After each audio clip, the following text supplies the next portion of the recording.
to talk a little bit about the importance of letting go. Letting go of our stress, letting go of our worry, letting go of our need to make our children's lives perfect. I have a picture I want to show you. This picture, if you can see that way, these are snapdragons that I grew in a pot. Now, I gave these snapdragons everything they needed. I gave them the right amount of water. I gave them the right soil, the right balance of sunlight and shadow. I talked to them. I loved them. And this is how they grew. Now, I didn't do anything wrong with these snapdragons. And there's nothing wrong with how they grew. But I want you to look at the picture of these snapdragons. These snapdragons I did not intentionally plant. And you see where they're planted between this metal edging and these rocks in a path in my yard. Once in a while I would water them, and they did get sunlight, but I did not give them the proper soil. I did not water them every day like I did the others. But in order for them to grow in a situation that seems harsh, they had to want to live. They had to have a passion for life. I believe that's what challenges and struggles do for us. They give us our passion. They help us build strength that when we have everything we need, we don't necessarily get.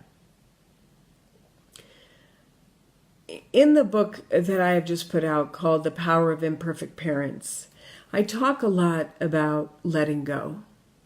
Letting go. When our children have to go through challenges, it's okay to let them go through challenges. It's okay that they're not in the pot of life that gives them everything they need and makes them want for nothing. It doesn't make you very strong. My children, as you will read in the book, all have various challenges. The labels that my children deal with, I have 3 children, Down syndrome, anxiety mood disorder, diabetes. They deal with severe life-threatening allergies, with ADD and dyslexia, processing issues.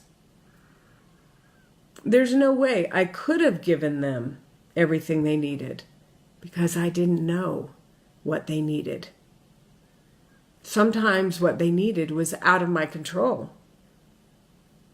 I had to let it go. But they have become 3 amazing adults.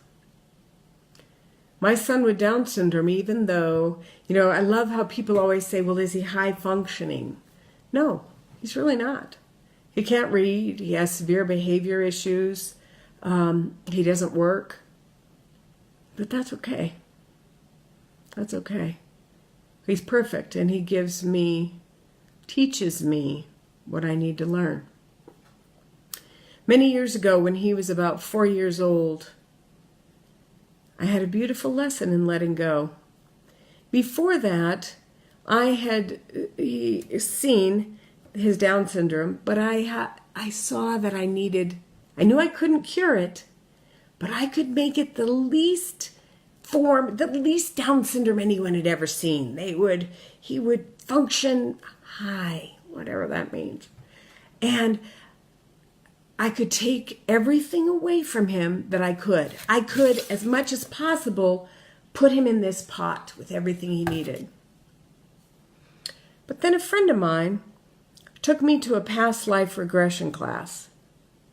I am not here to prove or disprove past lives. That's not the point.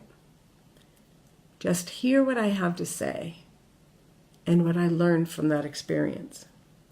So as we were laying on the ground and walking farther and farther back in our minds and our memories, I came to the point where I saw a woman standing in a long dress in a kitchen, obviously in the 1800s, early 1800s, and a little boy with red hair beside me. I got this instant knowing, very emotional knowing, that that woman was me and that little boy was my son Alex. And I knew that in that life he had gone on to be in the Civil War, fight in the Civil War. He had decided then that the next life he would come back as, or possibly all of them, I don't know, that he would come back with a disability so he would never have to fight in another war. Wow. An instant lesson in letting go. Suddenly, I didn't have to see Down syndrome as something that needed to be lessened or taken away from him. That it was perfect. It was his intention to come with that. Not only so he wouldn't have to fight in another war, but to teach me and his sisters and his father and the other people in his life what we all needed to learn. Patience. Before Alex, I was definitely a very career-motivated, ladder-climbing person in the stock brokerage business. I could let it go. I could see that there's more to life than what we have labeled as success. That we can let go of what we have previously viewed as challenges and see the events in our lives as the beautiful lessons we're here to learn. I could learn to take those lessons and find my passion. I changed from being in the stock brokerage business to then helping people with disabilities learn how to find work. Now I work with people experiencing homelessness, so still a lot of people with disabilities, and help them find jobs. I've learned to let it go. I've learned to let go of the judgment. Don't judge a situation as good or bad, because the truth is, good can come from any situation. I encourage you to read the book. I encourage you to learn to let go in your life so that it can be filled with more love and more what truly is success. Thank you for listening to this. Have a great day.